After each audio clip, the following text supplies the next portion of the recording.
പ്രിയ ദൈവത്തിന് മുഖത്തുണ്ടായിരിക്കട്ടെ. ദുഃഖവെള്ളിയാഴ്ചയുടെ ഇന്നത്തെ ദിവസത്തിൽ അല്പനേരത്തെ വചനചിന്തയ്ക്കായി ഞാൻ നിശ്ചയിച്ചിരിക്കുന്ന വേദഭാഗം വിശുദ്ധ യോഹന്നാൻ എഴുതിയ സുവിശേഷം 19 അധ്യായം 26-27 വാക്യങ്ങൾ. വിശുദ്ധ യോഹന്നാൻ എഴുതിയ സുവിശേഷം 19 അധ്യായം 26-27 വാക്യങ്ങൾ. യേശു തൻ്റെ അമ്മയും താൻ സ്നേഹിച്ച ശിഷ്യനും നിൽക്കുന്നത് കണ്ടിട്ട്, സ്ത്രീയെ, ഇതാ നിന്റെ മകൻ എന്ന് അമ്മയോട് പറഞ്ഞു. പിന്നെ ശിഷ്യനോട്, ഇതാ നിന്റെ അമ്മ എന്നും പറഞ്ഞു. ആ നാഴിക മുതൽ ആ ശിഷ്യൻ അവളെ തൻ്റെ വീട്ടിൽ കൈക്കൊണ്ടു. പ്രാർത്ഥിക്കാം. ദൈവമായ കർത്താവേ, സമയത്തിന് വചനത്തിന് മുമ്പായി നീക്കാൻ പോകുന്നു. കേൾക്കുന്നതിൻ്റെ വചനം, കേൾക്കുന്നതിൻ്റെ സ്വർഗ്ഗദൂത് ഹൃദയത്തിൽ സംഗ്രഹിക്കണമേ, അതിന് ജീവിതം പ്രകാശിക്കണം പ്രാർത്ഥിക്കുന്നു. സകലത്തിലും ജീവിത യേശുവിൻ്റെ വലിയ നാമത്തിൽ തന്നെ ആമേൻ. നമുക്ക് ഏറ്റവും സുപരിചിതമായ ഒരു വേദഭാഗമാകുന്നു. ദുഃഖ വെള്ളിയാഴ്ചയുടെ സമയങ്ങളിൽ നാം ചിന്തിക്കുന്ന ക്രൂശിലെ 7 മൊഴികളിൽ ഏറ്റവും പ്രധാനപ്പെട്ടതായ ഒരു മൊഴിയാണിത്. കർത്താവ് ക്രൂശിൽ കിടന്നുകൊണ്ട് തൻ്റെ മരണത്തിൽ ഒറ്റപ്പെട്ടു പോകുന്ന 2 ജീവിതങ്ങൾക്ക് ഒരു കൂട്ട് നൽകുന്നതായ യേശുവിൻ്റെ വലിയ സ്നേഹമാണ് നാം ഇവിടെ ദർശിക്കാൻ സാധിക്കുന്നത്. അതുകൊണ്ട് ഈ വചനങ്ങൾക്ക് ഞാൻ നൽകുന്ന തലക്കെട്ട്, അല്ലെങ്കിൽ നമുക്കൊരുമിച്ച് ഈ വചനത്തിൽ ചിന്തിക്കുവാൻ ഞാൻ ആഗ്രഹിക്കുന്ന ഒരു തലക്കെട്ട്, ചിന്താവിഷയം ഇപ്രകാരമാണ്: സ്നേഹത്തിൻ്റെ പരിപൂർണതയാണ് ക്രൂശി എന്നുള്ളതാണ്. സ്നേഹത്തിൻ്റെ പരിപൂർണതയാണ് ക്രൂശി എന്നുള്ളത്. സ്നേഹം ഒരു വിശാലതയുടെ അനുഭവമാണ്. ഒരു നോമ്പുകാലത്തിലൂടെ നാം കഴിഞ്ഞു പോകുമ്പോൾ കർത്താവ് ലോകത്തെ എന്തുമാത്രം വിശാലമായി സ്നേഹിച്ചു എന്നുള്ളതാകുന്നു നാം നോമ്പിൽ ധ്യാനിക്കുന്ന ധ്യാന വിഷയം. ഈ 50 ദിനങ്ങൾ ആ ഒരു ഹൃദയ വിശാലത, അല്ലെങ്കിൽ ദൈവം ലോകത്തെ സ്നേഹിക്കുന്ന വിശാലത നമുക്ക് ഉണ്ടാകണം. ലോകത്തെ സ്നേഹിക്കുന്ന ഒരു ദൈവത്തെ, അല്ലെങ്കിൽ വിശുദ്ധ യോഹന്നാൻ സുവിശേഷം 3-ാം അധ്യായം 16 വാക്യത്തിൽ കാണുന്നത് പോലെ സ്വന്തം പുത്രനെ നൽകുവാൻ തക്കവണ്ണം ലോകത്തെ സ്നേഹിച്ച പിതാവായ ദൈവത്തിന്റെ സ്നേഹം ഈ നോമ്പിന്റെ നാളുകളിൽ നമുക്ക് പ്രതിഫലിക്കണം. എന്നാൽ ഈ വിശാലതയുടെ അടയാളം, ഈ വിശാലതയുടെ പൂർണ്ണത, സ്നേഹമാണ് വിശാലതയുടെ പരിപൂർണത നാം കാണുന്നത് ഒരു ക്രൂശിലാണ്.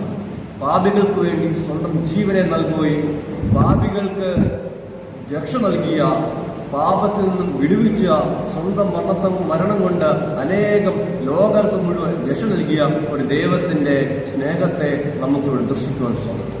കർത്താവിന്റെ മരണത്തിൽ ഒറ്റപ്പെട്ടു പോകുന്ന 2 പേരാണ് ഈ വേദഭാഗത്തിൽ നാം കാണുന്നത്. ഒന്ന് മഗ്ദലക്കാരത്തി മറിയ, 2 യേശു കൂടുതലായി സ്നേഹിച്ച യേശുവിന്റെ പ്രിയപ്പെട്ട ശിഷ്യനായ യോഹന്നാൻ. ഇവർ 2 പേരും യേശുവിന്റെ മരണത്തോടുകൂടി ഒറ്റപ്പെട്ടു പോവുകയാണ്.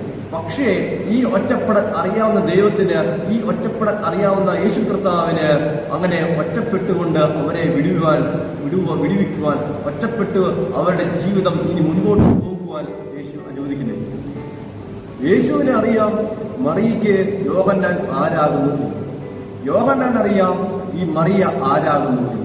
രക്തബന്ധങ്ങളെ പോലും കവച്ചു വയ്ക്കുന്ന, രക്തബന്ധത്തിൽ പോലും ഇന്ന് വെല്ലുവിളി നേരിടുമ്പോൾ യേശു കർത്താവ് പറഞ്ഞു, ഒരു രക്തബന്ധം പോലും ഇല്ലാത്ത, ഒരു രക്തബന്ധം പോലും തൊട്ടുമേ ഇല്ലാത്ത സ്വന്തം അമ്മയെ യേശുവിന്റെ സ്വന്തം ശിഷ്യനെ ഏൽപ്പിക്കുമ്പോൾ രക്തബന്ധത്തെ തച്ചുടയ്ക്കുന്ന, രക്തബന്ധത്തിന് അപ്പുറമുള്ള ഒരു വിശാലതയാണ് നാം ഇവിടെ ദർശിക്കുന്നത്. രക്തബന്ധത്തിന് അപ്പുറത്തുള്ള വിശാലത, രക്തബന്ധത്തിന് അപ്പുറമുള്ള ഒരു ബന്ധമാണ് പ്രിയമുള്ളവരെ നമ്മുടെ ഈ വേദഭാഗം.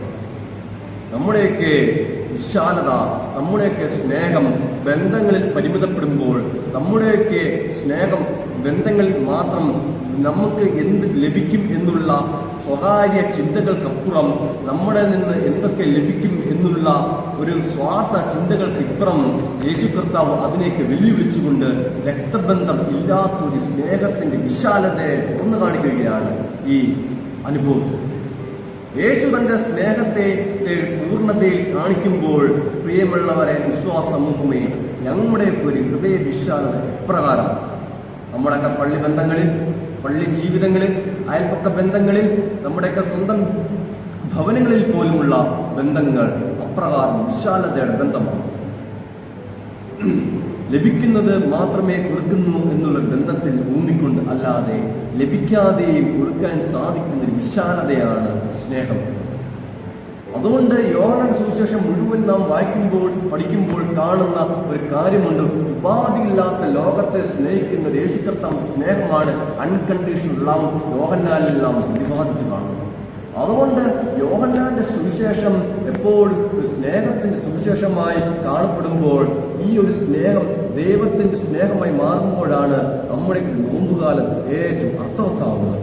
ഒരു ദുഃഖവെള്ളിയുടെ അനുഭവം കൂടി ഞാനും നിങ്ങളും കടന്നു പോകുമ്പോൾ, ഒരു ദുഃഖവെള്ളിയുടെ ആ സമയങ്ങളിൽ കൂടി ഞാനും നിങ്ങൾ കടന്നു പോകുമ്പോൾ എപ്പോഴും ഓർക്കണം, ദുഃഖവെള്ളി എന്നുള്ളത് സ്നേഹത്തിന്റെ പരിപൂർണതയാണ്. ഒരു മനുഷ്യൻ, പാപമില്ലാത്ത മനുഷ്യൻ പാപിക്ക് വേണ്ടി സ്വയം യാഗമായി തീർന്നപ്പോൾ, പാപമില്ലാത്ത മനുഷ്യൻ പാപികൾക്ക് വേണ്ടി യാഗമായി സ്വന്തം ജീവനെ നൽകിയപ്പോൾ, ആ ഒരു ഹൃദയ വിശാലത പ്രിയമുള്ളവരെ എനിക്കും നിങ്ങൾക്കും ഉണ്ടാവണം.